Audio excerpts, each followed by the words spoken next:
নমস্কার বন্ধুরা, কেমন আছো সবাই? আশা করি ভালো আছো। আমি আবারও হাজির লক্ষণ স্যার একটা নতুন ব্লগ নিয়ে। আজকে তোমাদেরকে দেখাবো ভগবান শিব বা মহাদেবের আরেক মূর্তি আদিযোগী। মহাদেবেরই সেই নাম। কোথায় অবস্থিত? কোয়েম্বাটুর শহর থেকে থিরু নামে প্রায় 30 কিলোমিটার দূরে অবস্থিত। সময় লাগে কোয়েম্বাটুর থেকে যেতে 1 ঘন্টার মতো।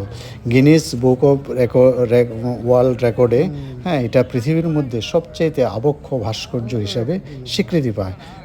সদ্গুরু জাগ্গি বাসুদেব এই মূর্তিটি নকশা করেন। ওজন প্রায় 500 টন এবং এটা ইস্পাত দিয়ে তৈরি। পরিচালনা ঈশা ফাউন্ডেশন। মহামান্য রাষ্ট্রপতি রামনাথ কোবিন্দ এটির উদ্বোধন করেন 2019 সালে। 14 মিনিটের এখানে লাইট অ্যান্ড সাউন্ড শো অভূতপূর্ব এবং যোগকেন্দ্র এবং ধ্যানকেন্দ্র এখানে আছে।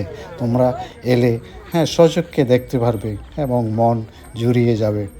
হর হর মহাদেব এবং ভগবানকে যারা বিশ্বাস করো ডাকো, অবশ্যই ভগবান থেকে শিবের কাছ থেকে